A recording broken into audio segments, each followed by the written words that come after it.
Aqui é o contrário. Como são metais pesados, o agrotóxico ele tem sempre algum metal pesado, né? O mercúrio, chumbo, essas coisas assim, esses metais pesados eles não são dissipados, eles são acumulados, eles são cumulativos. Então, quando vai passando de nível trófico de consumidor para consumidor, a quantidade de DDT do agrotóxico parte por milhão, ela só vai aumentando. Entendeu? Na água tem 0,003, né? Porque aí jogou na lavoura, choveu, aí veio pela terra na água. Aí o fitoplâncton absorveu 0,04, olha já a diferença que foi. Aí o zooplâncton comeu o fitoplâncton, já tem a concentração de 0,20 no seu organismo de DDT. Aí os peixes que comeram o zooplâncton já tem duas partes por milhão. Tá vendo como aumenta? Por quê? Porque o peixe teve que comer muito zooplâncton, não é? Então a concentração aumentou.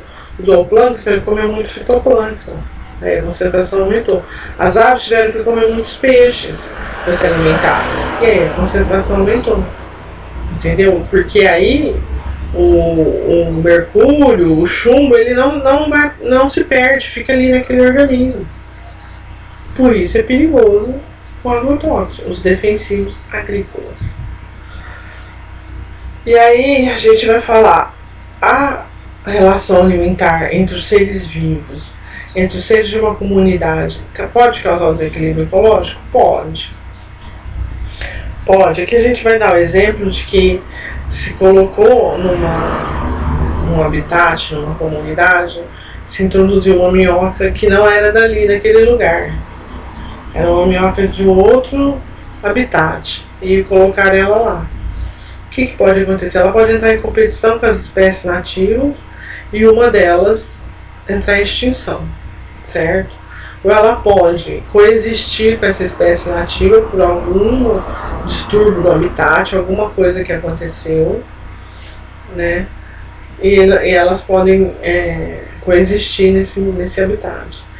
Ou ela pode extinguir a espécie nativa, como ela pode ser extinta pela espécie nativa.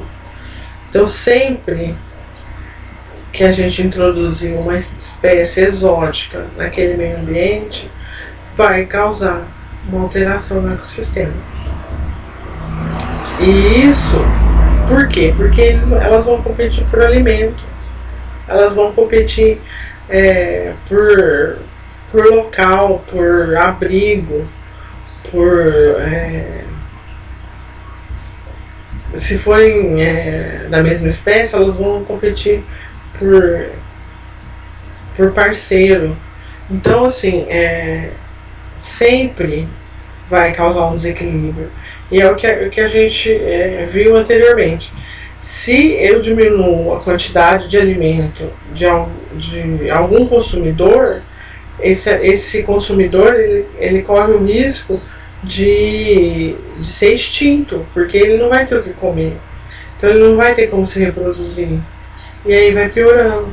Ou se eu aumentar o predador de algum nível trófico, ele também pode ser extinto. Concorda? Aqui só o mapa mental pra gente lembrar no dia da prova, né? A cadeia alimentar sempre vai ter um produtor, um consumidor e um decompositor. Quem são os produtores? Os vegetais e as algas. Sempre produtor. Não vai mudar. Quem são os consumidores? Os herbívoros, os carnívoros e os onívoros. Certo? Quem são os decompositores? As bactérias e os fungos.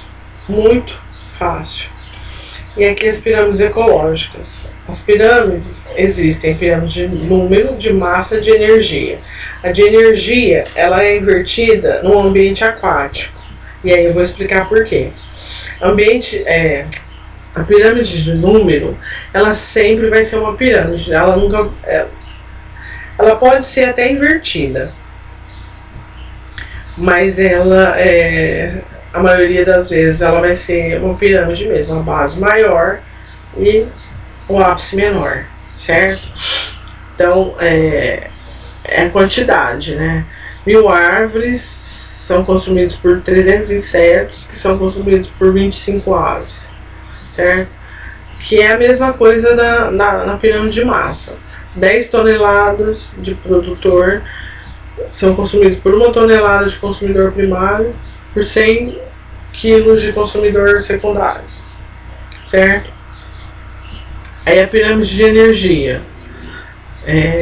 O produtor ele passou 1000 quilocalorias de energia para o consumidor primário.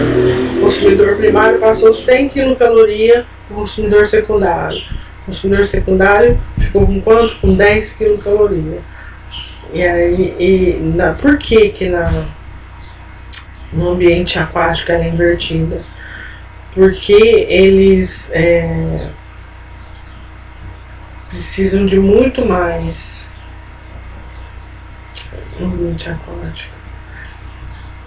Muito mais zooplâncton do que fitoplâncton. O fitoplâncton ele tem uma quantidade, não é que precisa de muito mais. O fitoplâncton, essas algas elas se reproduzem muito rapidamente, porque elas são unicelulares. Então, o zooplâncton consome o fitoplâncton, mas rapidamente ele é reposto. Então, ele é bem menos massa para alimentar mais o plâncton, entendeu? E aqui também, em termos de número, né, de quantidade, ela pode ser invertida. Uma árvore que vai alimentar 10 cupins, que vão alimentar 1000 protozoários.